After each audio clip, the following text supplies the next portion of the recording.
Good afternoon, ladies and gentlemen. My name is Savas Karchiglu, and I would like to welcome you today. I hope you didn't have any problem finding a parking spot. Usually this place is kind of difficult in that respect, but I think it wasn't too bad today, I think. Anyway, before we start with today's talk, I'd like to say a few words about our next lecture, which will be on Sunday, March 19th at 2 p.m. Central Standard Time in celebration of the Greek Revolution of 1821.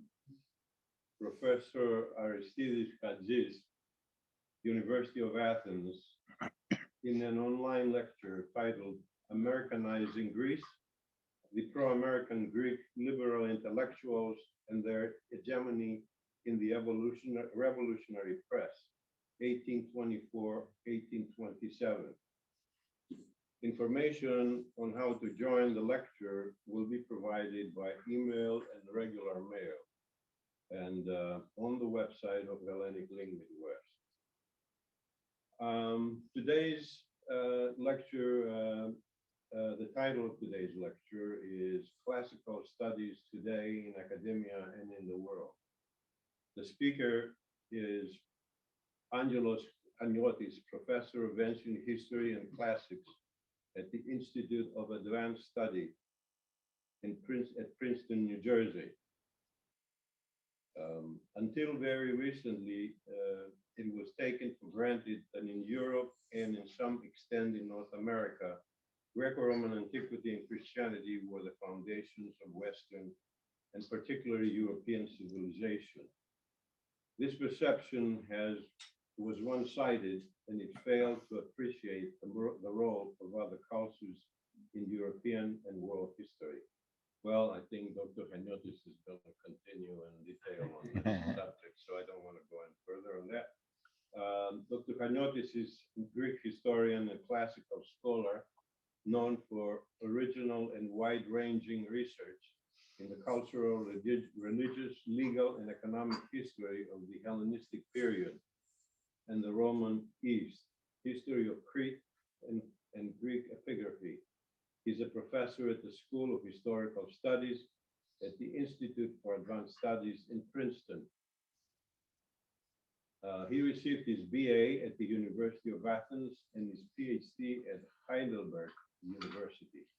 He has taught as a professor at the University of Heidelberg and the University of New York, as a visiting professor at the École Pratique des Études in France. It's okay. As a visiting in France, at Oxford University in England, at the Australian Institute of Archaeology in Athens, Greece, and as visiting lecturer at the International Hellenic University and at the Institute for the History of Ancient Civilizations, Northeast Normal University, Changchun, China. He has participated in many archaeological excavations, has received numerous awards, and has written many books, edited volumes, chapters in books, and has published numerous journal papers. Dr. Chaniotis. Thank you. Please.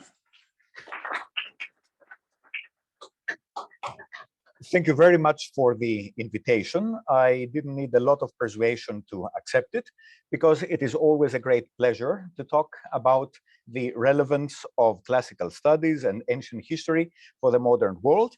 And I think that I couldn't find a better audience than fellow Greeks or people interested in Greek culture to address this subject, which is not very simple. It is complex. So in the first part of my lecture, I'm going to talk a little bit about how classical studies were perceived in the past.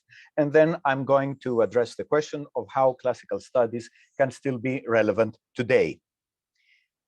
On the night of April 26, 1944, a group of British special forces led by Patrick Leigh Fermor kidnapped the military commander of Crete, General Heinrich Kriepen. let's see if I can find, it's here, yes. Led by his captors to Psiloritis, Chrype, when at dawn he saw the still snow-covered peak of the mountain, whispered the beginning of Horace's ode to Thalia, 1.9, Vides ut altas tet nive candidum Soracte, you see how Mount Soracte stands white with deep snow. His captor completed the ode by reciting its continuation. Lee Fermor later commended, both of us had drunk water from the same fountains. The classical education of the two men reminded them that even in the violence of war, there was a link. In his account of Chrype's abduction in Ill Met by Moonlight, William Stanley Moss, another member of these British troops, mentions that the kidnapper and the captor spent their time reciting verses from Sophocles. Chrype was the son of a Protestant pastor, whereas Patrick Lee Fermor, the son of a famous geologist, president of the National Academy of Sciences of India. The time when reading and even memorizing classical authors was a self-evident component of the education of members of the middle and upper bourgeois of Western countries is a thing of the past. But is the importance of ancient literature and ancient history for general education also a thing of the past? Until very recently, it was taken for granted, as you have heard, that in Europe and to some extent in North America, Greco-Roman antiquity and Christianity were the foundations of Western and particularly European civilization. The perception was one-sided insofar as it failed to appreciate the role of the Arab culture of the Iberian Peninsula in the Middle Ages, the Jewish culture of Central and Eastern Europe, and the Ottoman presence in the Balkans, and their contribution to shaping European culture. This view is also one-sided to the extent that it fails to take into account the importance of ancient writers in the Arabic world, where ancient Greek philosophers and scientists were studied and translated and contributed to the shaping of Arab civilization. As a matter of fact, a lot we know about ancient Greek medicine is thanks to Arabic translations of medical authors. Long before Greek thinkers decorated frescoes of Orthodox churches and monasteries, I saw here two examples, one from Meteora, the other from Ioannina, where you can see Aristotle presented more or less as an ancient saint. And in the slide below, you see a series of Greek philosophers represented in fresco of the monastery of Megalou Meteorou in Meteora. So long before Greek thinkers decorated frescoes of Orthodox churches and monasteries, if you want to have a better look, you can also come further to the front in order to better see the slides. So before that, Arab philosophers showed their appreciation of Greek philosophy. Here you see Socrates in illustrated manuscript, the Kitab Mukhtar al-Hikam by the Arab philosopher al-Mubashir, who lived in the 11th century in modern Iraq. This manuscript was made during the Ottoman period in the 13th century. The view that classical studies are the prerogative of the Western world ignores this fact, as well as the current importance of classical studies in Latin America. Every year, new journals appear in countries such as Brazil or Argentina and Chile, but also the growing importance of classical studies in Japan and China, where I have been teaching ancient history since 2018.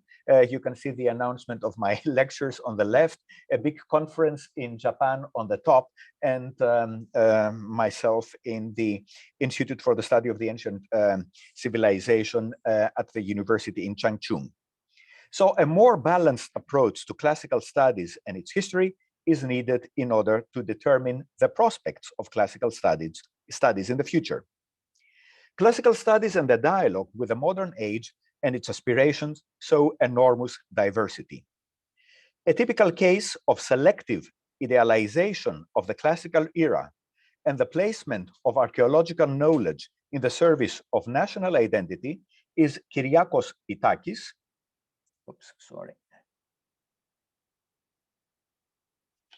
Kyriakos Pitakis, who was the first director of the Archaeological Service in Athens, and also the first director of the Athens Archaeological Museum in 1837. Pitakis distinguished between good times, meaning classical Athens, and the times of declining Hellenism, which is the rest of Greek history. Pitakis published in the Archaeological Journal, in the Archaeologiki Ephemeris, from 1852 to 1858, a series of articles with a programmatic title, Material to be Used, to prove that the present inhabitants of Greece are descendants of the ancient Greeks. So you see that there is a clear ideological purpose in his publications. In the year in which Pitakis died in Athens, Kavafi was born in Alexandria. His historical poems, inspired mainly by the bad historical periods of Pitakis, that is the time after the classical era, the period of declining Hellenism, are caustic commentaries of his contemporary and also timeless experiences. Superficial Hellenism and semi-literacy are, for example, the target of his irony in his poem Homecoming from Greece, 1914, when a philosopher from the Greek East looks with contempt at the kings of the small kingdoms subservient to Rome. I quote the English translation of Edmund Keeley and Philip Sherrard. It isn't right, Hermippos, for us philosophers to be like some of our petty kings. Remember how we laughed at them when they used to come to our lectures, who thought their showy Hellenified exteriors, Macedonian exteriors naturally, let a bit of Arabia peep out now and then, a bit of Media they can't keep back, and to what laughable lengths the fools went trying to cover it up. At the same time, in which in Macon, Georgia, the 13-year-old William Sanders Scarborough was being liberated in 1865, who was to become the preeminent Black classical philologist. In exactly the same year, Basil Lanot Gildersleeve, founder of the American Journal of Philology, remained an unrepentant supporter of slavery. Four men living in about the same time represent four entirely different approaches to antiquity. All of them had drunk water from the same fountains, to repeat Patrick Lee Fermore's metaphor, but their thirsts they quenched were very different.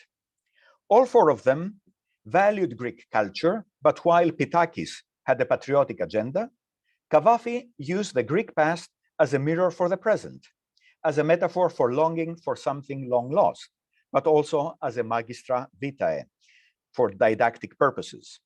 Scarborough and Gildersleeve read the same texts, but while Scarborough used them for the liberation of the mind, regardless of race, his contemporary, Gildersleeve, believed in white supremacy, arguing that it had saved America from race mixing or government by non-whites. He also defended the cause of the Confederation by using classical paradigms. I quote, "To us, that is the South, submission meant slavery, as it did to Pericles and the Athenians, as it did to the great historian of Greece, who had learned this lesson from the Peloponnesian War and who took sides with the southern states, to the great dismay of his fellow radicals who could not see, as George Grote saw, the real point at issue in the controversy. Submission is slavery, and the bitterest taunt in the vocabulary of those who advocated secession was submissionist." I mention in these four examples because they are at the core of current discussions concerning the position of classics, and at the same time, they offer us a way out of the opposition of radical views, one seeing in Greek antiquity a paradise lost, the other seeing in the ancient world the defenders of white supremacy, inequality, and racism. I will return to this point in a moment. But first, I would like to mention that the ancient world has been repeatedly exploited ideologically, both by National Socialists, the Nazis, and by representatives of British colonialism, but also by the women's movement and progressive political movements. While the Nazis glorified Spartan militarism, it is not a very well-known fact that this photograph, which is preserved in the Greek parliament, shows German soldiers shortly after the occupation of Greece in 1941, reenacting the Battle of Thermopylae with the Nazi flag. So while the Nazis glorified Spartan militarism, in the 1930s, the American artist Hugo Gellert, inspired not only by Marxism but also by the labor movement in the United States, but also by the myths of Aesop, presented in his lithographs and illustrations under the title Aesop Said So in 1936, an attack on the industrialists and capitalists of his time.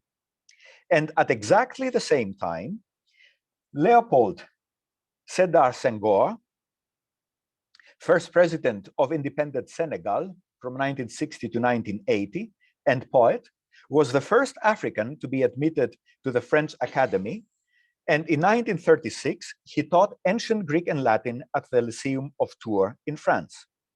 His classical education influenced his ideas about a common cultural tradition stretching from Europe to Africa that can coexist with negritude, the particular cultural identity of the Blacks. Finally, although classical education is mainly associated with the agents of so-called Western culture, both in the United States and in South Africa, the classical tradition played an important role in the literary production of Black writers and in the formation of a particular identity. As early as the 19th century, Black advocates of equal rights considered classical education necessary, and just a few decades after the abolition of slavery, Black classicists began to be admitted to the American Philological Association. I mention these facts because they are usually ignored by today's opponents of classical education, who hold classical studies responsible for the thoughts and ideologies of intolerant circles. A quote,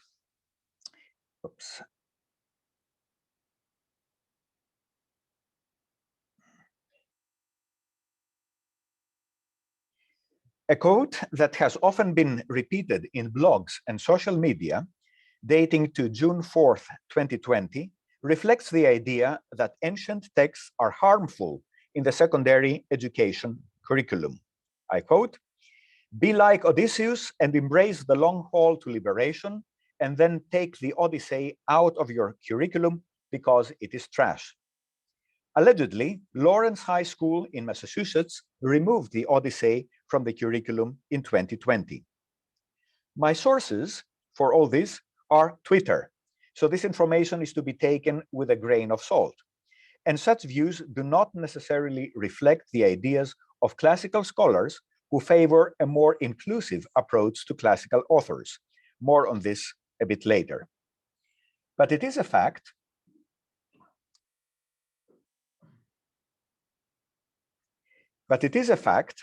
that Howard University, which traditionally targets Black students, decided in May 2021 to close its classics department and fire all of its faculty, soon realizing that it needed actually the teaching of ancient texts and was forced to hire staff, adjunct professors, and so on, because what kind of teaching of art history, of comparative literature, and so on can be done without any knowledge of Greek and Latin authors? As true as it is that ancient writers were the foundation of the education of the representatives of oppression, slavery, and colonialism, It is equally true that texts by Greek and Roman writers armed the anti-slavery movement with arguments. The British anti-slavery movement in the 1790s used the example of the Spartan helots and emphasized the barbarity of the cruel behavior of the Spartans and the Romans towards their slaves, and the proponents of slavery responded by defending the counter-model of modern slavery in the West Indies, which was, according to them, more humane. The first published African-American poet, Phyllis Whitley, admittedly in many ways an exceptional case, was inspired by classical texts and regarded the Latin comic poet Terence as an ancestor of her work. The happier Terence all the choir inspired, his soul replenished, and his bosom fired, but say ye muses, why this partial grace to one alone of Africa's sable race, is a famous small poem. Less exceptional and far more widespread was until recently the idea that classical education improves an individual's cognitive abilities. In 2009, the Edinburgh Academy, an independent school, advertised its classics curriculum on the web with this argument. The Latin and Greek languages offer an invaluable mental training whose skills are easily applied to other areas, together with an enhanced understanding of how languages work and a comprehensive database for the study of European languages, in particular, our own being no exception. In my view, learning Chinese is an equally, if not more, valuable mental training, and only the last statement is true. Latin has an affinity with languages such as Italian, Romanian, French, and Spanish, but it is equally true that most speakers of these languages, both native and non-native, do not know any Latin at all. Such claims are mild forms of what I call the gas portokalos syndrome, the idea that every word has a Greek origin, kimono, for instance, coming from himonas and so on. And even the president of the Greek Philological Association claimed that the Greek language has 105 million words. This is just based on a misunderstanding of what was counted, not words, but attestations of words. For instance, if in Greek literature, the word anthropos is attested 1,000 times, anthropos, anthropou, to anthropoton, anthropoi, anthropy, and so on, this was counted 1,000 times. And so we reached the number of 105 million Greek words. I don't think that any brain, not even a computer brain, can deal with so many words. There are other reasons to learn Greek and Latin, not in order to increase our IQ, and I know a lot of people who have learned ancient Greek, and I do not regard as terribly smart. We learn Greek and Latin in order to have direct access to literary texts. Of course, there may be collateral gains. On October 22nd, 2007, I cannot see the button that I need to press. Let's see, because it's dark. There we are. The GCHQ, a government department based in October 22nd, 2007, the UK classicists mailing list received the following message from GCHQ. GCHQ, a government department based on Cheltenham, is hoping to recruit graduates able to demonstrate an ability to learn foreign languages. This year, candidates offering ancient Greek or Latin, as well as modern linguists, are eligible to apply. GCHQ is probably not a familiar abbreviation to you. It is the UK's government communications headquarters, the center of Her Majesty's government's signal intelligence. It is indeed true that people who start learning dead languages show that they do not hesitate to take risks and step into the unknown. Some of the most prominent British ancient historians of the 20th century, such as Anthony Andrews, Peter Fraser, and Nicholas Hammond, were engaged in British special operations in occupied Greece during the Second World War, precisely because of their background in classics, their linguistic skills, and knowledge of topography. But I am sure that you did not expect me to come here and claim that the present and future of classical studies lies in the value for intelligence services, the FBI, the CIA, or name it. This first part of my talk had mainly one aim: to show the complexity of the issue, which cannot be reduced to simple oppositions: bad ancient world, good other cultures. So I now move to the second part of my talk, which is dedicated to the question of why classical studies can still be relevant today.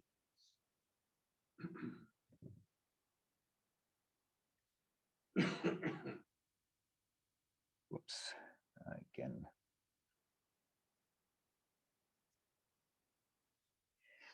What have the Romans ever done for us? Is the question asked by a member of the People's Front of Judea in Monty Python's Life of Brian, the best movie ever made on an ancient subject. If we add the Greeks, then we have a question which classicists and ancient historians are asked to answer, sometimes in order to justify their existence and get funding, sometimes in order to reflect on the relevance of what they are doing and on the possibilities for a dialogue between the discipline and other disciplines, but also with the society at large. In the past, classical studies and ancient history had served didactic purposes.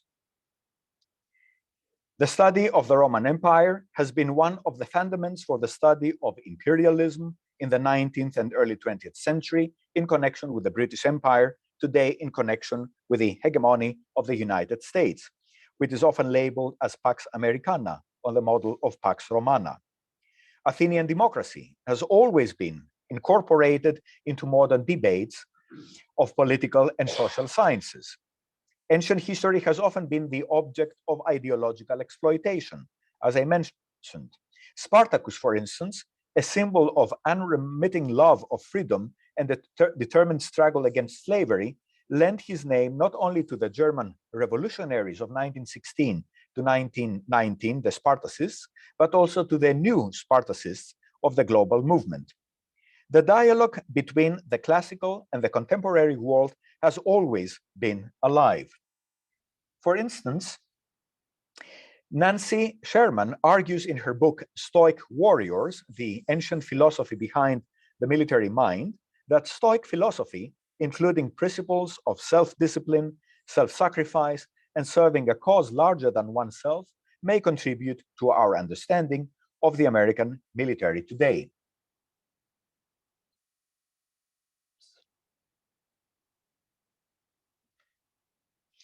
In a recent book, provocatively entitled How the Ancient Greeks and Romans Solved the Problems of Today, Peter Jones has discussed how the study of the past may contribute to the solution of modern problems, among others, life in megacities, taxation, justice, crime and punishment, education, war, and religious intolerance.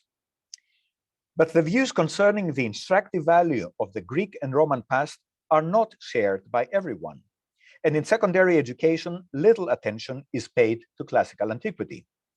In part, this is a reaction to the fact that since the Enlightenment, too much emphasis was placed on the Greek and Roman world, neglecting other cultures, especially of Asia. For a long time in Western education, in particular in Europe, the study of ancient Greece and Rome was given a privileged position, and it was indeed sometimes mystified. What is even more problematic is the effort to impose the values of an enlightened society of the 21st century on people who lived 2,000 years ago in different social contexts. Let me give you just one example, and there could be many. The sexual intercourse of Zeus transformed into a swan and Leda, the mother of Helena of Troy. It is usually labeled as rape, which is a modern legal term reflecting contemporary values, despite the fact that the ancient textual and visual sources do not highlight violence, but deception. As you can see, Zeus is not only not raping Leda, but he receives assistance from Eros, who is pushing him, and the use of Leda's hand is not one of trying to push Zeus away, but quite the contrary. And I show here another representation of Leda, this time at the Art Institute here in Chicago. The ancient textual and visual sources, as I said, highlight not violence, but deception. It is disturbing for us that the Greeks did not find it offensive when Leda was deflowered by Zeus, transformed into a swan. For Ganymede and Europa, it was an honor to be abducted by Zeus in the form of an eagle and a bull, respectively. For in these cases, the male animal took the initiative. The woman, on the other hand, who seduces and has sex with an animal, and this is something that is also represented in ancient art. Whoops. Let me show you here some examples. The woman who has sex with an animal represents the male fear of losing control. The woman who takes the initiative in sex, the women are not raped by the animals, but they seek the love of the animals. The woman who breaks out of the framework of erotic life set by men must become the object of ridicule, stigmatization, and disgust.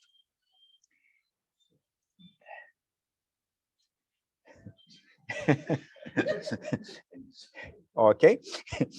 What a modern scholar needs to do is therefore neither to conceal such phenomena nor to play the role of a prosecutor in a virtual court of morality, but to understand, to try to understand the social and cultural conditions that lead to such phenomena and learn from them.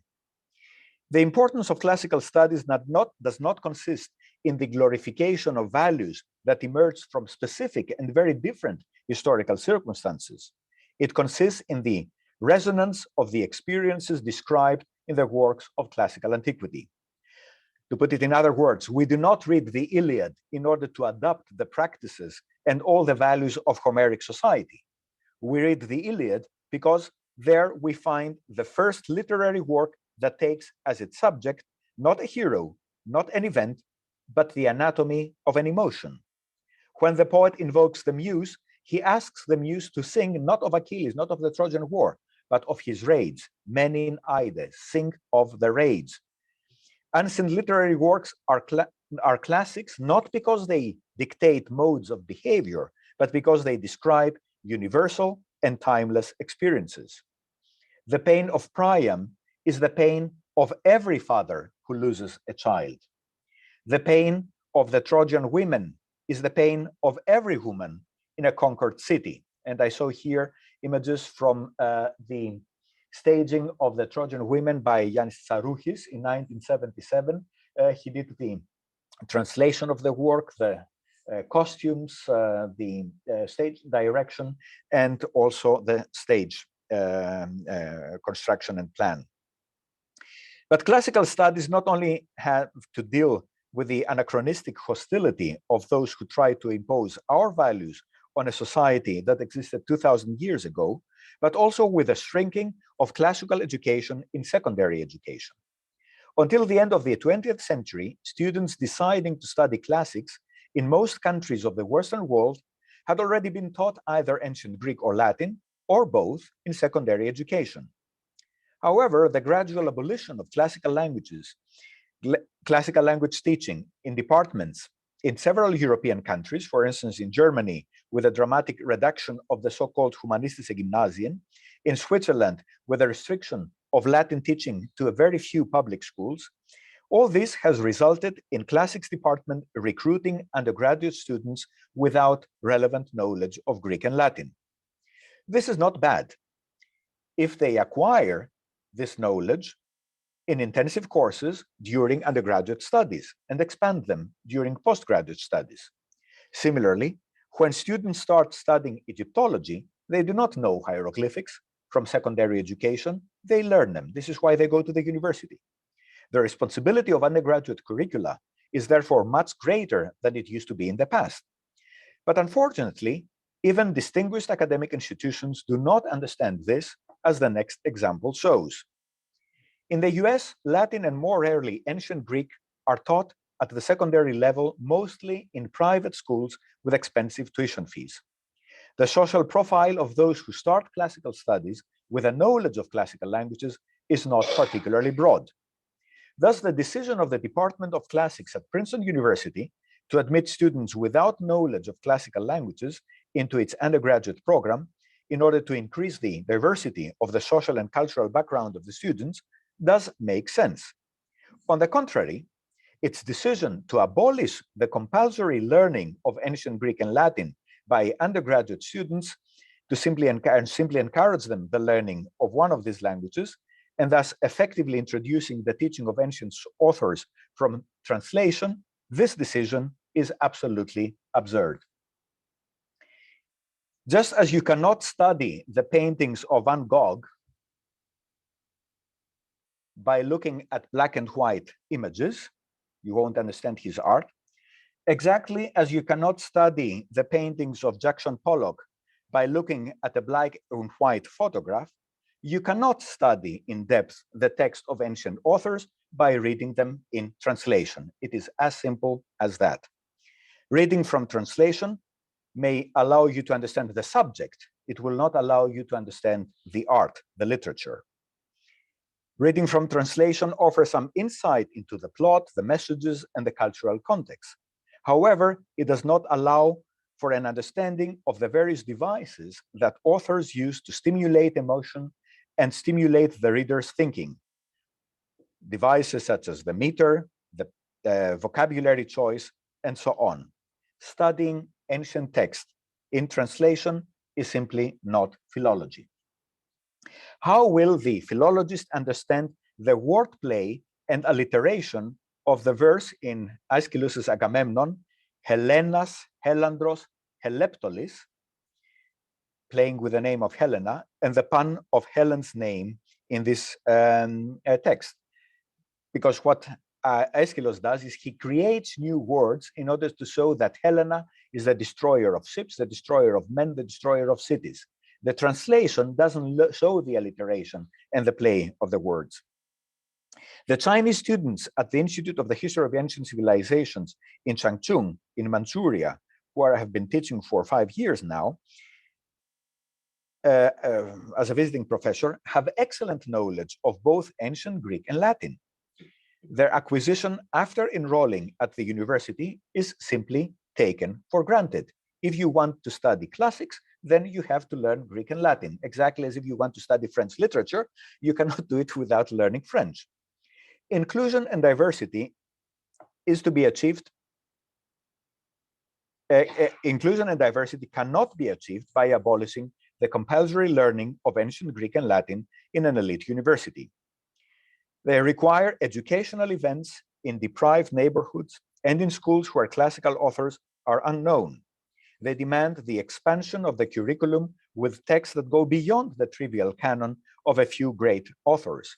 In addition to the aristocratic Plato, for instance, there is also Epictetus, who was a slave and whose philosophy survives in the diatribes of Arrian. In addition to Euripides' Medea, which is the description of the emotions of a woman by a man, we also have letters of women in scrolls in Greco-Roman Egypt. In addition to the epitaph of Pericles, there are also the epitaphs of everyday people. The study of texts that depart from the norm and that are often untranslated is not a simple task, but it is with such challenges that scholarship makes advances. Classical studies must be freed from the weight of ideologies if it is to pass unscathed through the complementarities of unhistorical approaches and to escape the scylla of naive idealization and the Charybdis of anachronistic political correctness. And there are many strong reasons to strengthen classical studies. We do not study, as I said, classical text in order to find something about the origin of political institutions such as democracy, or because Greece's contribution to art and literary forms such as the drama, or in order to understand the vocabulary that we use. Greek antiquity has its own value in today's world.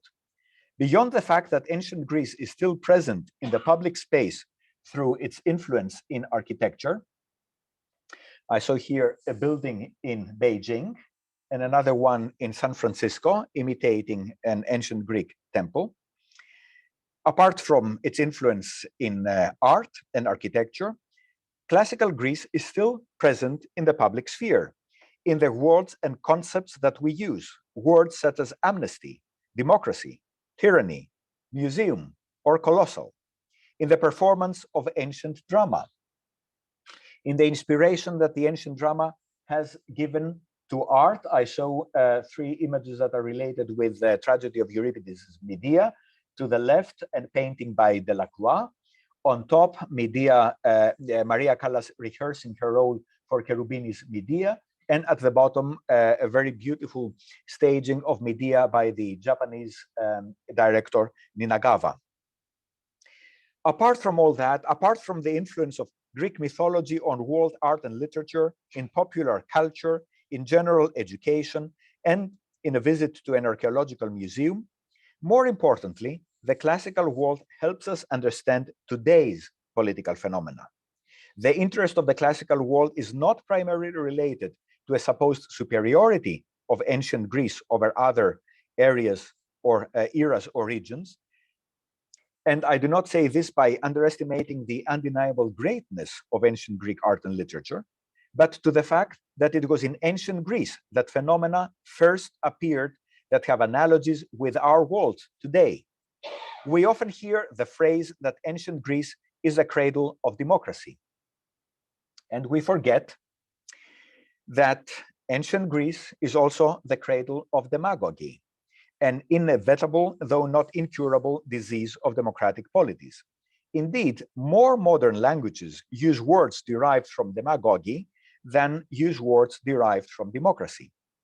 Phenomena in which we can discern analogies between Greek antiquity and our world include the rise of authoritarian regimes, the theatrical and populist behavior of politicians, I will come to this in a moment, life in urban centers, the formation of extensive economic and cultural networks, early forms of globalization, multicultural coexistence, mobility, technological progress, and civic participation.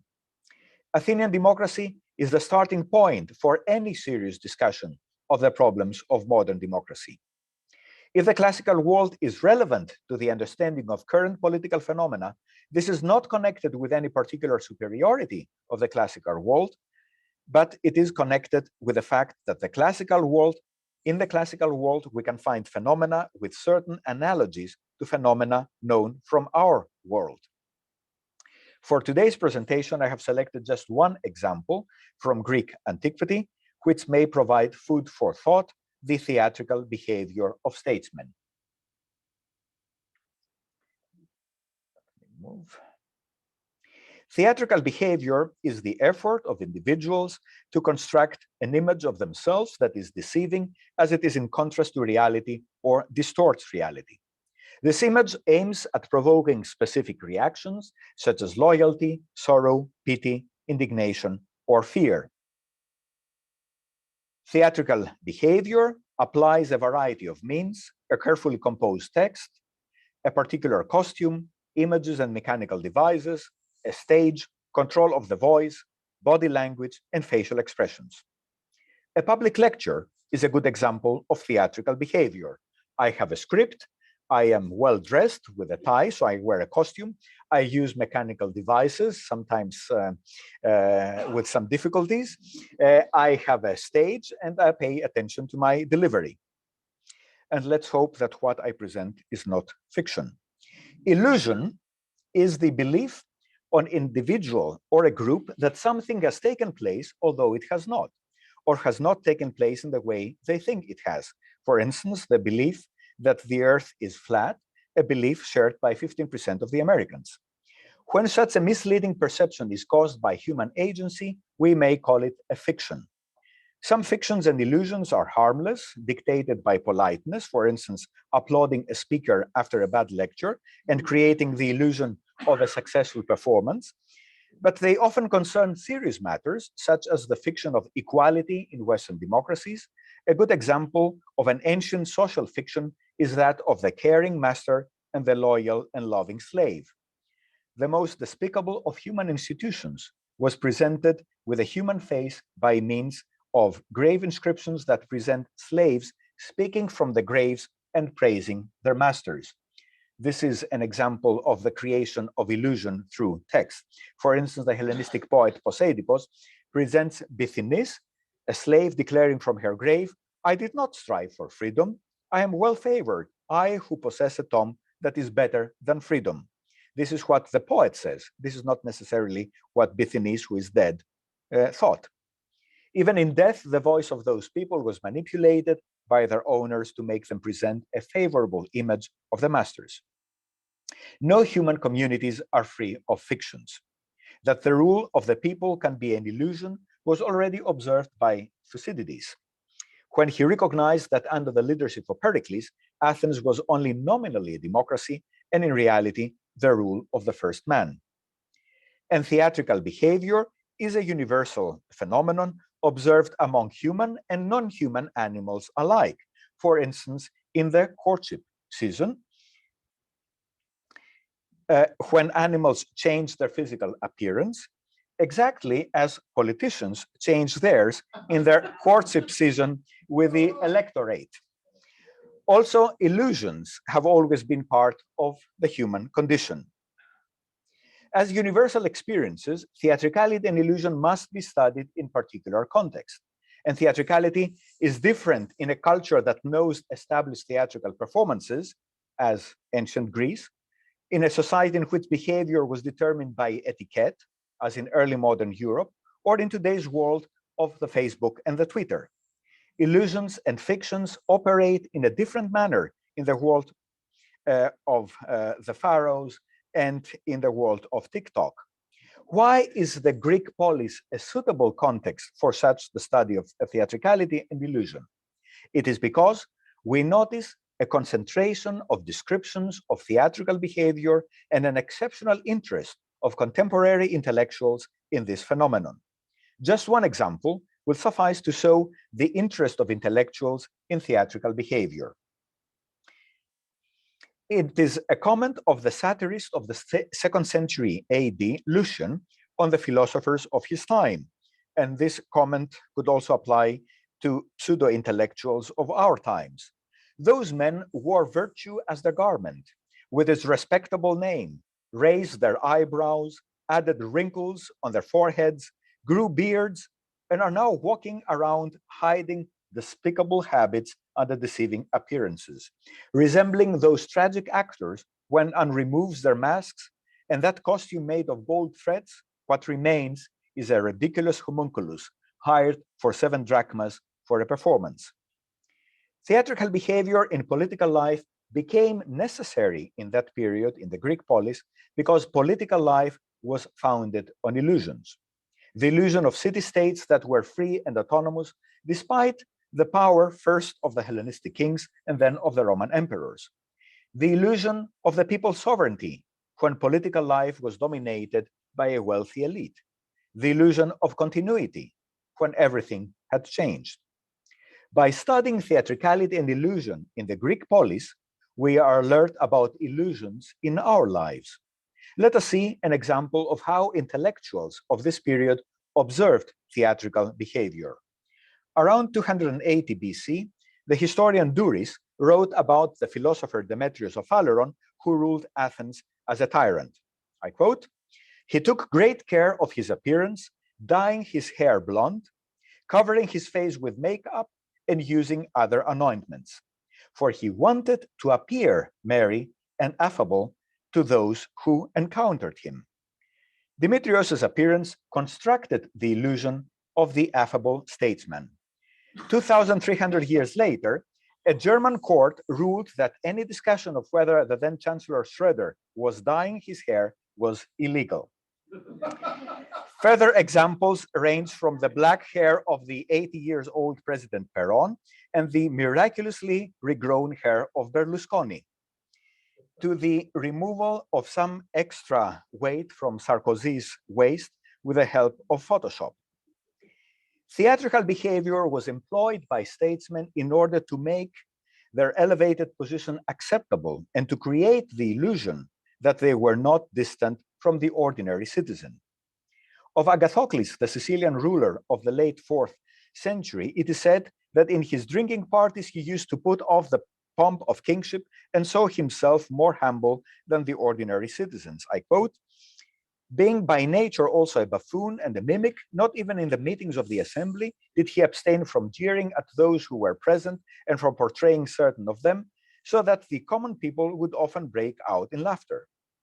Also, oratory had recognized the importance of delivery in oratory, consisting in the quality and the use of voice, in gestures, in the use of the fingers and the hand, in facial expression, the eyes, the eyebrows, even the nostrils and the lips, and of the body language, the head, the neck, the shoulder.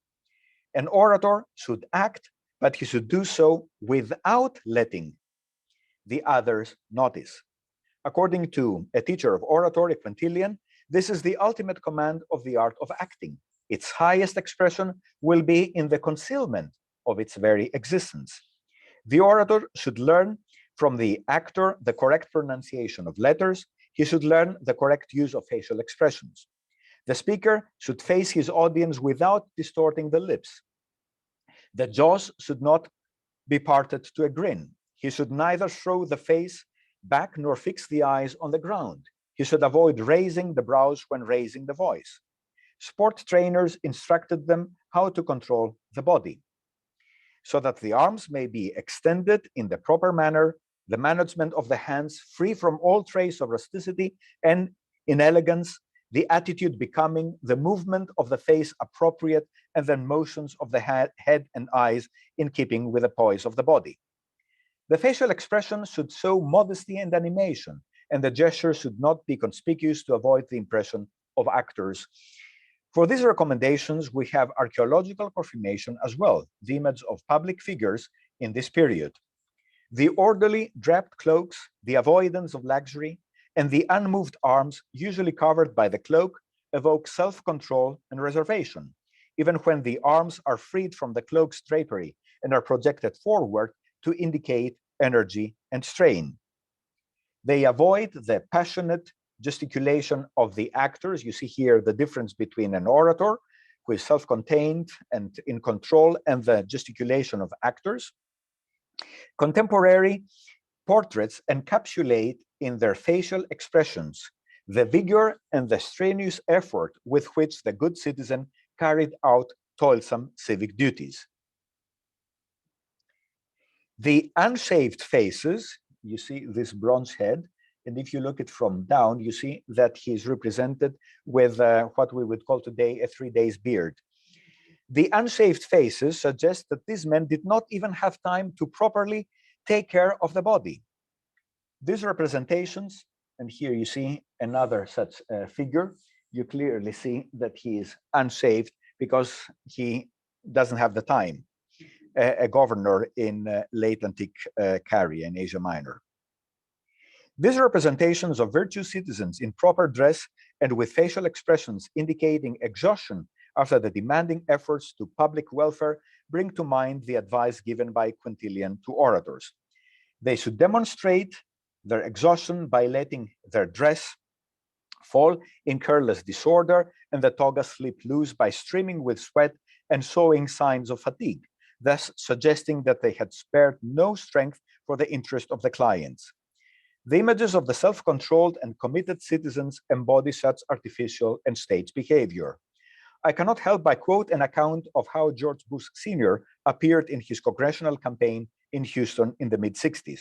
I quote, "Over and over again, on every television screen in Houston, George Bush was seen with his coat slung over his shoulders, his sleeves rolled up, walking the streets of his district, grinning, gripping, letting the voter know he cared.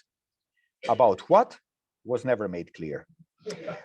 We do not have representations of orators delivering speeches, but at least we can have an impression of how actors used body and gestures by looking at terracotta representations of actors of both comedy and tragedy, or by looking at the codices with the comedies of Terence and Plautus that sometimes have representations of actors showing elaborate gestures using their figures and their body language. This one, the ancient orator must remember. Good delivery ensures that what the orator is saying seems to come from the heart. The emphasis on seems. In the post-classical city, the meeting place of citizen and elite was the theater, the place where benefactors were honored, political meetings took place, and the courts met.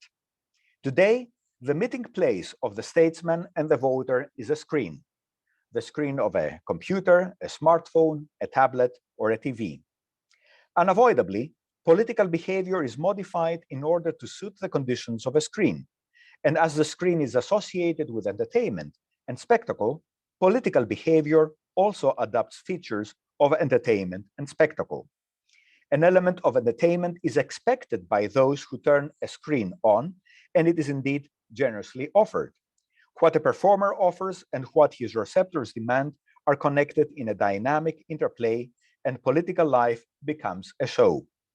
One of the best historians of the period that I was discussing, Konstantinos Kavafi, best captures this atmosphere of theatricality and illusion in his poem Alexandrian Kings of 1912, inspired by a celebration in Alexandria in which the children of Cleopatra were declared kings.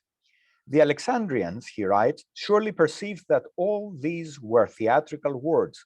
But, he continues, the Alexandrians rushed to the ceremony, and they grew enthusiastic, and they cheered in Greek and in Egyptian and some in Hebrew, enchanted by the gorgeous spectacle, knowing full well the worth of these, what hollow words these kingships were. Kavafi's Alexandrians could make this distinction, which, however, in the age of internet and Twitter, is so much harder to make. In the age of in Google Veritas, Twitter ergo sum, and Doom Facebook Sparrow, theatricality and illusion have taken on unprecedented dimensions. In the mirror of the post-classical city, we see reflections of our world as Kavafi's genius recognized. I come to the end. The dialogue between the classical and contemporary worlds is always alive, but the questions may be shifting. How are identities formed? How do people react to the foreign? When is cultural and religious diversity accepted as enrichment, and when is it prosecuted as a threat? How are crises, natural disasters, and epidemics dealt with? The ever-changing agenda of classical studies is not only fueled by the discovery of new sources, papyri and inscriptions, that illuminate every aspect of life, from major political events to individual beats. It is also fueled by reflections on current events. Thus, it is the task of the ancient studies, not only in Europe and North America, but also in the Far East and in Latin America, to bring ancient Greece into dialogue with the challenges of the 21st century. Throughout the centuries, Greek art and literature have transcended their national, geographical, and temporal boundaries and acquired universal value. They address fundamental problems of human nature, archetypical emotional conflicts, and recurring patterns of behavior. Take, for example, a scene from Homer's Iliad. In one of the last rhapsodies, Priam approaches Achilles, who has killed his son, Hector, and asks him to deliver his remains for burial. This scene is represented here in the sarcophagus that is today in the Museum of Ioannina. How will Priam convince the man who, out of grief and anger at the death of Patroclus, has tied Hector's body behind his chariot and dragged it around the walls of Troy? Priam kneels before Achilles, kisses the hand that killed several of his sons and relatives, and only says 3 words, Mnesa patros soio, remember your father. 3 words bend the unbending warrior. They create an emotional bond between the enemies, reminding them of what unites them, their common human destiny. As Achilles thinks of his father, who like Priam will mourn the death of a son, he cannot refuse the elderly king's request. They are united by pain, one for the death of his son, the other for the loss of a friend, and by humanity. And so the Trojan king and the Greek hero can also join the tears. It is worth learning ancient Greek just to read Homer's verses in the original. A few years ago, I was introduced to a well-known billionaire at a reception in New York. When he asked me what I did for a living, the dialogue went something like this. I am an ancient historian. And why do we need ancient history today? I responded, do you like Bach's music? Yes, of course. So the fact that his music was written 3.5 centuries ago does not affect your aesthetic enjoyment. So too, the distance of Greek and Roman antiquity from our time does not diminish its value as a human experience. I don't know if this answer convinced my interlocutor. For me, however, this is where the timeless value of classical antiquity consists. Antiquity is not a model to be emulated, but a treasure trove of human experience that stimulates our thoughts and feelings. Thus, it is the duty of the historian of antiquity, and the same applies to the classical philologist and the archaeologist alike, to make aspects of ancient life, society, and culture fruitful for the present. Conversely, the present shapes our view of antiquity. Just as a novel expresses the experience of its author, the historiography of any era reflects the spirit of that era. For example, when 19th century historians, then almost exclusively white men from Europe, were primarily concerned with the formation of nation states, they were just as influenced by their own world as historians of the late 20th and early 21st centuries, now Europeans, Latin Americans, and Asians, male and female, who are increasingly turning their attention to groups on the margins of political life, culture, and society, to issues of ecology and the functioning of democratic institutions. The questions raised by today's historians of antiquity are drawn from contemporary interests. Thus, issues such as populism and social media, nationalism and globalization, climate change and the economic crisis, migration and the formation of identities have entered the agenda of classical research. Similarly, classical literature enriches its themes in a constant dialogue with contemporary concerns. By dealing with past experiences and conflicts, hopes and disappointments, representatives of classical studies sharpen our critical thinking about the present. And since I referred to experiences and hopes, and one of the most moving experiences of the last days has been the earthquake in Syria and Turkey, and the rescue of an infant born during the earthquake, I cannot help but quote a poem by Antiphilos, inspired by an earthquake in the mid of the 1st century AD, in the same region in Asia Minor, that shows even after the worst disaster, hope for the future prevails. I read the English translation of the poem. My house collapsed with the earthquake, yet my chamber remained erect, as its walls stood the shock. There, while I lay, as if hiding in a cave, the unhappy labor pains overtook me, and another dread was mingled with that of the earthquake. Nature herself was my midwife, and the child and I, both together, saw the sun above the earth. Thank you for your attention.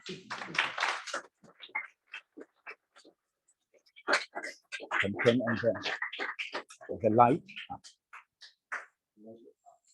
When would you assume this was written? What century? It's about the time of Nero. So let's say around 50 AD.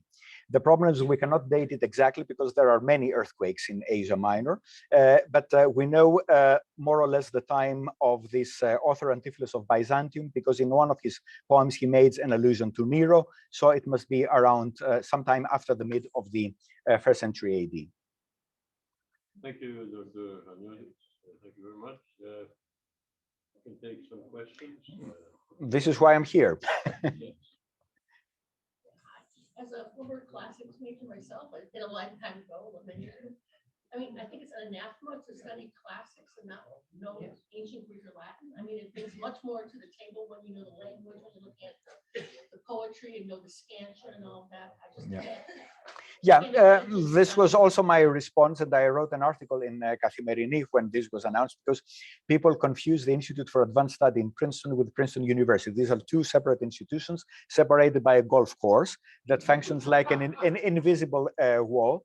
And I really find it completely irresponsible. I find it laudable to take people in a classics department that do not know Greek and Latin in order that they learn Greek and Latin, and then to say you have come to the university, and if you like, you can choose one of the languages and you are free to learn it. This is well, there's only one word to describe it, and this is nonsense. Yeah, please. Said most universities are shutting down their classics departments. And in China, they are expanding it. You see the cycle turning in this country where classical departments again come to fruition. Yeah, to be honest, I see the future of classical studies not in this country, but I see the future of classical studies in Italy and Greece, because of the close interest of Greeks and Italians to their own past. This is sad because, as I tried to explain, classics has a universal value and should not be just limited to people who happen to live in the countries where Greek and Latin culture flourished. There is a great interest. I wouldn't generalize and say that it's everywhere in Asia, but it is certainly connected with the current policies of the Chinese government, which is to highlight its own past. In this institute where I teach, the Institute for the Study of Ancient Civilizations, there are only 3 departments that deal with Egyptology, ancient Egypt, with Assyriology, Mesopotamian cultures, and Greek and Latin. It is the 3 cultures of writing of the old world. They are not interested in medieval times, they're only interested in Christianity and so on. They are interested in similar cultures. And by showing the interest to ancient Egypt, ancient Mesopotamia, and the classical world, they want to highlight the fact we are as old as they are. We share similar principles. We're something different than the Americans, who don't have a history that goes beyond, 3 or 4 centuries. And I think that a change may occur the moment that departments, and I'm not talking about classics departments, I'm talking about the departmental or the university administrations, realize that it is actually that the whole edifice of a university, this is the meaning of universitas after all, is the coexistence of building blocks. And the moment you start removing building blocks, you destroy the edifice. One of my favorite movies, I'm sure it's also one of your favorite movies, It's A Wonderful World with Jimmy Stewart and so on. What happens in the movie? There is someone who is shown that his totally insignificant existence has made a difference. That if he hadn't existed, the world would have been different. And this applies to even the smallest discipline in classics, for instance, papyrology or the study of coins and so on.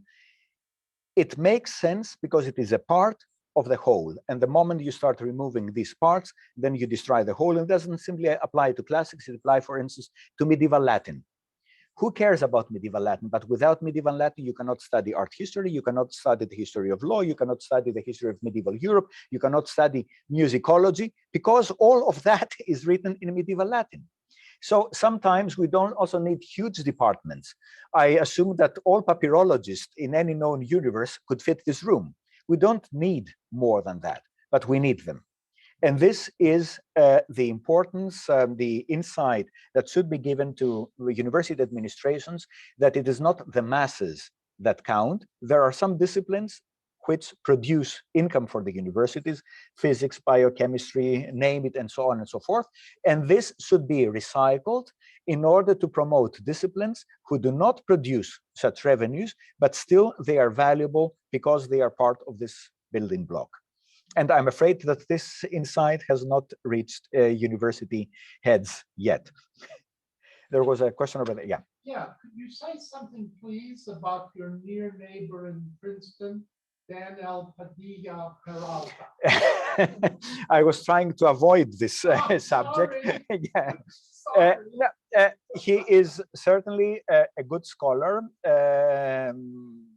with a very good academic record, but I think that his whole attitude towards classics is based on wrong assumptions.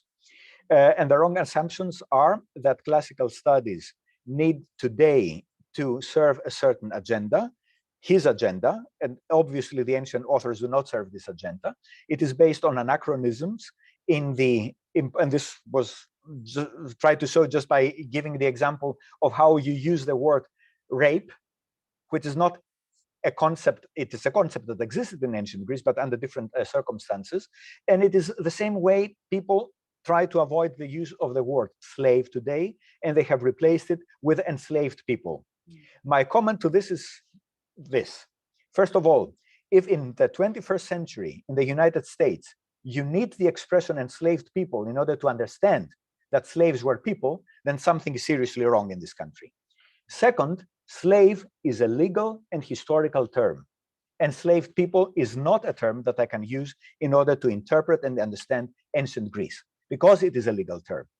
And there are also other problems with his ideas. For instance, it is my view that what we need, precisely because classical studies have been the privilege of certain classes in the United States, it is precisely for this reason that the purpose or one of the tasks of classics departments, especially in wealthy universities as Princeton, is to go to Trenton, to go to public schools, not to give lectures in other high academic institutions such as Harvard, Yale, and so on and so forth, where you're just speaking to people who already think that they know everything and think similarly, but go to prisons, go to people who have been disprivileged in order to explain to them why things matter. Exactly as one of my favorite opera singers, Joyce Di Donato, goes to sing in Sing Sing and brings opera and the importance of opera to people who haven't had an exposure to this kind of art. This is precisely what classicists should be doing, trying not to ride their high horses and so on, but try to explain, as I hope that I try to do today, to explain why classical studies still matter today, not because of nationalist agenda, not because we are Greeks and we are proud because of our culture, but because there is usefulness in the study of classical culture. And this is something that I'm afraid that his contribution to the whole discussion does not make clear. Yeah, this is a question from Stefanos Sakelaridis, who's joining us online. What about the students themselves? Are classic studies less popular just because STEM branches, medicine, etc., are more lucrative today? Yes. We need to make a distinction between various types of academic institutions. When I was teaching in Oxford, 90% of the students that I taught classics were not to become classicists. When I teaching at NYU and I was giving classes, for instance, Greek mythology, Greek drama, and so on, most of the classes were students were either pre-med or wanted to become stockbrokers or do other useful things, but not study classics. And I think that one needs to make the distinction between classics as a scholarly discipline, which means going into depth, and this is not easy, and one does not need legions of classicists, and the other is studying classics as an addition to general education. This is why, for instance, classics is necessary in almost every university for the reasons that I explained, because you cannot deal, for instance, with literary history, with the history of art, and so on, without knowledge of classics. And of course, and a very important factor for all that is the employment chances. We're not talking about lucrative or less lucrative. We're talking about finding a job or not, or becoming a taxi driver, which is the usual metaphor for people studying classics and philosophy in Germany, for instance, that their job perspective is something like that. So, and this is something that we need to explain to students, to let them decide, or to explain to them what they need to decide when they are interested in classics, whether they want to devote their life, and this is not easy. It means not just learning Attic Greek and Latin, it means learning the Greek in its various dialects, to read, if possible, all the texts and so on. And the other thing is learn classics, because it will be useful for you if you become a lawyer, because it will help you having more sophisticated argumentation, quoting ancient authors, organizing your thought, and so on. So these are two entirely different paths, and we need to make this distinction clear to students. Yes. Professor, I remember in Greek school here in Chicago, I come here when I was a little kid, about a dog waiting for the master to come back, and then it went for 20 years. I think then when the master came back, the dog died. This is Odysseus and the Odyssey, yes. No, I live in Chicago 75 years, and I always see a phenomenon the last 20, 30 years. I live in a good neighborhood in Chicago, north side, a lot of educated people there, men, women. And I see big attachment with the dogs. You know, a lot of these people with 1, 2 college degrees, they love the dog more than they love people. Like, Yeah. you know, Yeah, but I don't think that one can blame either classics or other things for such phenomena. Classics is neither a medicine that cures stupidity, nor it is a criminal that is responsible for all the faults in the world. Greece, dogs. A lot of people have dogs in ancient Greece. Yes, actually, one of the most common representations in funerary monuments, especially funerary monuments of children, are a representation of children with dogs. And usually the dogs, we can even identify their race, so to say, they're Maltese dogs. And a very common image is the dog trying to jump and catch something that the boy is holding. We know, actually, we even have gravestones for dogs. We have grave epigrams for dogs. Dogs were really loved.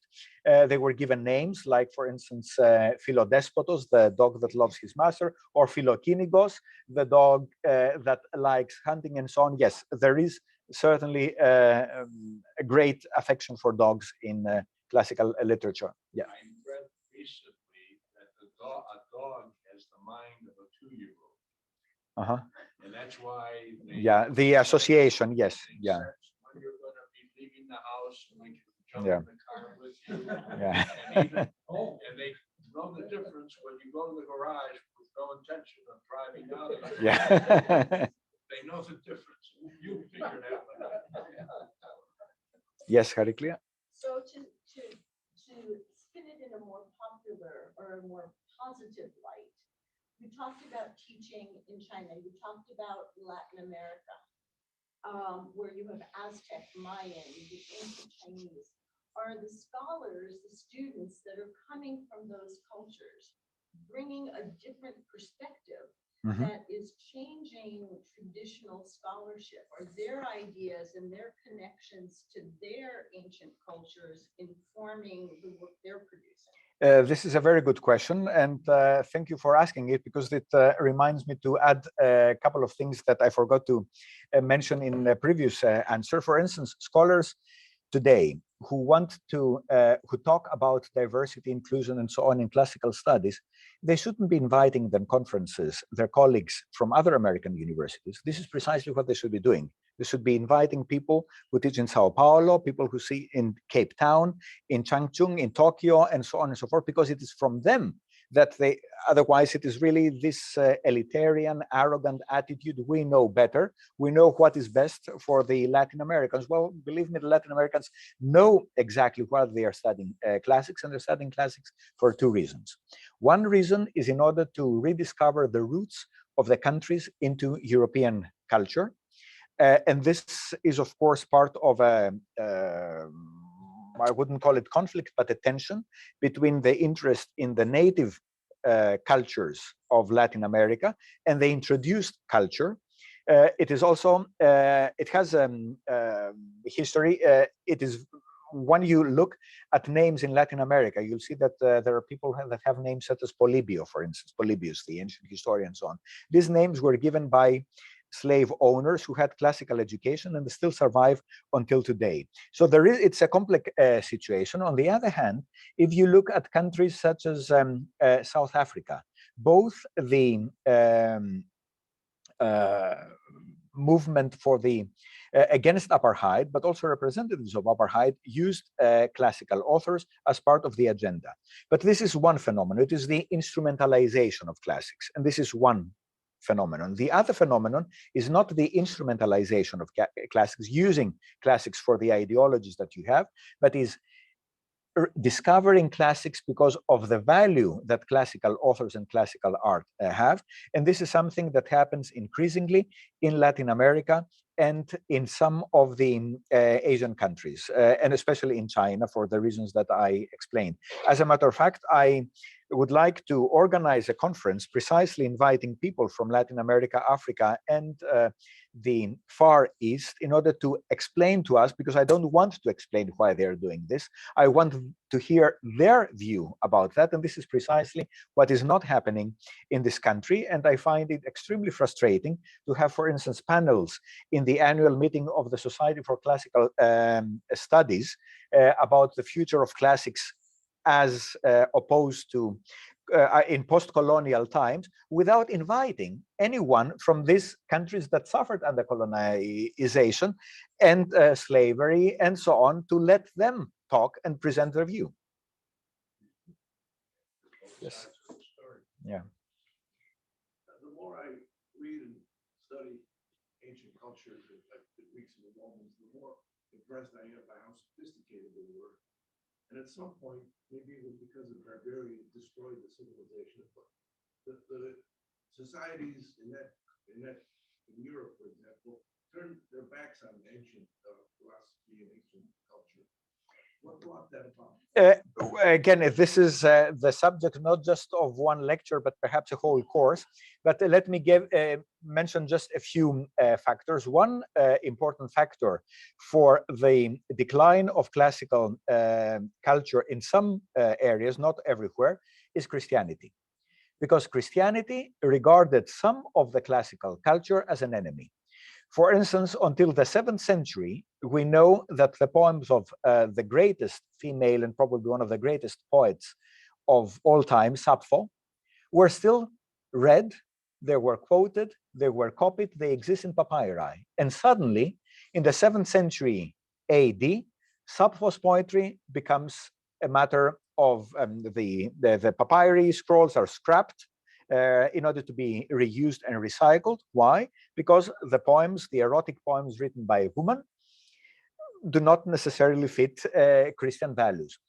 I don't want to generalize, because at the same time, the Christian monasteries and Christian scribes and so on are responsible for the preservation of part of classical sculpture, but it was a selective process. So this is one of the factors. Another important factor is the general decline of education that is also connected with the decline of urban centers in late antiquity in Europe, which is in contrast with what was happening in the East, where urban centers such as Antioch, Constantinople, Beirut, and so on flourished.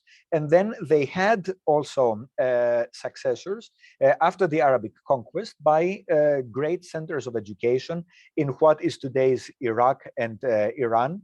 And then when Spain was conquered by the Arabs, some of the earliest universities were established there with a great interest in what the Christian authors were not interested in. They were interested in Plato, they were not interested in Aristotle. This is why we have everything of Plato, but we don't have everything of Aristotle. But whereas the Arabs were interested in medicine, they were interested in philosophy, they were interested in astronomy, and they were copying all these works that do not survive in the original, but survive in Arabic translation. So it's a complicated issue, but this is when the antiquity is rediscovered. It is rediscovered first in the latest phase of the Byzantine Empire. Already as early as the 13th century, there is a strong interest in classical literature. There are even scholars who think that if they return to classical literature, they are going to save the Byzantine Empire from the growing power of the Ottomans. This didn't happen. And then they started also studying manuscripts, visiting ancient sites. We have a letter written by Emperor, I forget his name, who visited Pergamon. And he was so impressed by the monuments of that city that he wrote that to his teacher. So there is a revival of this interest in the 13th century in Byzantium, and it is thanks to this revival that also the Renaissance happens after the fall of Constantinople through the refugee scholars from Constantinople and the Byzantine Empire to the centers of learning in Italy. Sorry for being so short, but as I said, it's a huge subject. I don't see any. I think there is a last one. Could you please read 2 lines for us in the Greek with what we think is the is pronounced? Oh boy, yes, I can try, but without using the meter. So with the so-called Erasmian pronunciation, which is also a fiction. because it is based, the Greek language was never stable. What we think was the pronunciation in Attic Greek, which is based on reading, for instance, Aristophanes, who says that the sheep did beta eta. They didn't do VV. There are no sheep that do that. They did be, be. So this is why we know that beta corresponds to bu, and that eta corresponds to a long e. But this is Athens. What Erasmus thought was the pronunciation in Athens does not apply to Sparta, does not apply to Lesbos, does not apply to Greek 3 centuries later, and so on. But in this standard pronunciation, this would sound something like that. Do mata Moiseis thenta kateripen al emos aptos ein talamos toichon orta tinaxamenon, and so on. And in modern Greek, domata misisthenda katiripen, and so on. But since I have a question about the Erasmus, but since the church's written texts and is all in Koine. Yeah. Erasmus. Yeah, but in that have been preserved continuously from the church, right? Yeah. Now, but the pronunciation in the 4th century, when we have the patristic texts, Basilius, John Chrysostom, and so on, the pronunciation was not that. We know that because of mistakes that are done. And mistakes are usually a smoking gun for the way something is pronounced. For instance, when you write a word that is usually written with an eta, but instead of writing eta, you write iota or ypsilon, this shows that all these vowels are pronounced in exactly the same way. When you write the name Nicias with epsilon iota, and we do have such inscriptions that use this spelling, this shows that at that time, epsilon iota was not pronounced as A, but it was pronounced as E. So this is something that already starts happening in the 1st century BC and continues until later. So by the time of these authors, the Erasmian pronunciation played a significant part only in poetry. In poetry, because the pronunciation affects the meter, that is, whether you have short or long vowels, but it didn't affect the spoken Greek. And we know how the Greek was spoken in that time because of the existence of inscriptions that show, for instance, other things. For instance, that sometimes consonants were confused, pu and fu, and so on.